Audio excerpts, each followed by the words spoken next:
নমস্কার বন্ধুরা, ঝুমা সেসেলে স্বাগত। আজ সকল বন্ধুকে জানাই মেরি ক্রিসমাস। সবাই সুস্থ থাকবেন, আজকে ভালো দিন কাটাবেন। আজ আমি একটা নতুন মাংসের রেসিপি নিয়ে এসেছি। অনেক রকমের তো মাংস খেয়েছেন, এইভাবে একদিন মাংসের ভাপা খেয়ে দেখুন।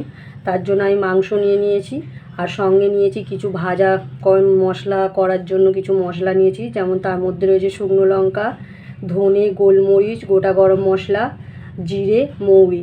এগুলো আমি ভেজে নেব। কড়া বসিয়ে দিয়েছি, কড়া গরম হয়ে গেছে। মশলাগুলো এবার দিয়ে দেব, দিয়ে ভেজে নেব।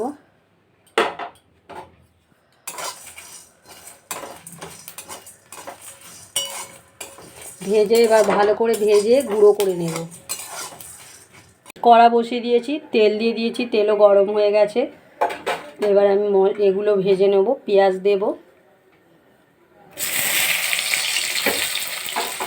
পেঁয়াজটা হালকা একটু ভেজে নেব। পেঁয়াজটা হালকা ভাজা হয়ে গেছে এরকম। এবার রসুনগুলো দিয়ে দেবো গোটা।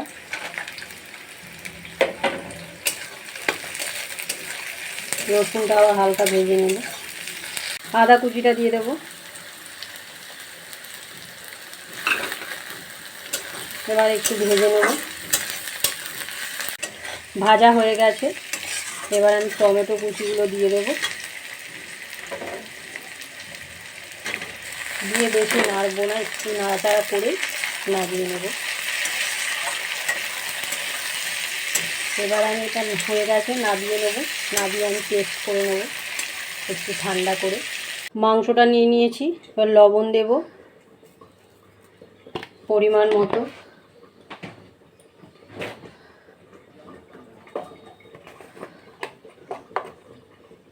হলুদ দেব,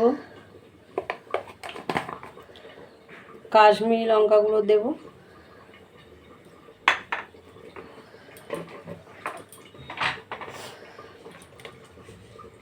লঙ্কা গুঁড়ো দেব, মশলাটা দিয়ে দেব, যে মশলাটা পেস্ট করা মশলাটা।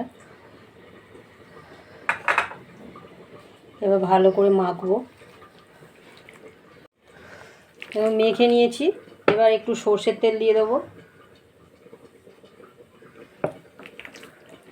দিয়ে ভালো করে মাখবো। এবার ভাজা মশলাটা দিয়ে দেব।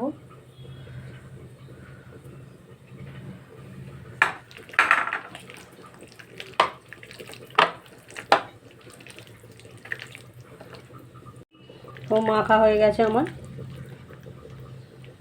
এবার আমি এই টিফিন কৌটোটা নিয়ে নিয়েছি, এর মধ্যে এবার মাংসটা দিয়ে দেব।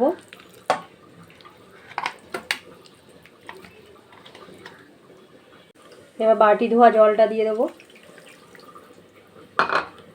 দিয়ে আর একটু মেখে নেবো ভালো করে।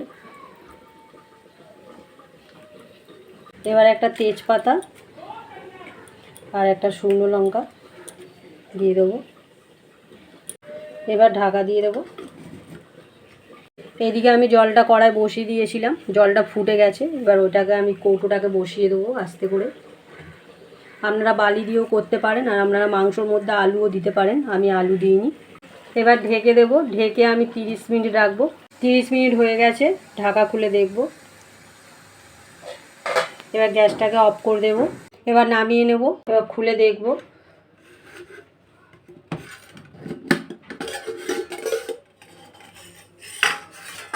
দেখুন কালারটা, দেখুন কত সুন্দর। আর দেখুন মাংস সেদ্ধ হয়ে গেছে আমার। গরম তো হাত দিতে পারছি না। এই দেখুন মাংস সেদ্ধ হয়ে গেছে, তাও আপনাদের হাত দিয়ে দেখাচ্ছি।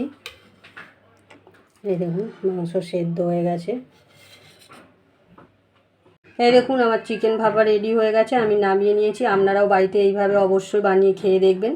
আর যদি ভালো লাগে তাহলে একটা কমেন্ট করবেন, আর অবশ্যই লাইকও করবেন। লাইক না করলে আমার উৎসাহ বাড়ে না, আপনারা অবশ্যই লাইক করবেন। আর যারা ফেসবুক থেকে দেখছেন তারা আমার ফেসবুক পেজটি ফলো করে দেবেন, যারা ইউটিউব থেকে দেখছেন তারা ইউটিউব চ্যানেলটিকে আমার সাবস্ক্রাইব করে দেবেন। আর সবাই সুস্থ থাকবেন, ভালো থাকবেন। ধন্যবাদ।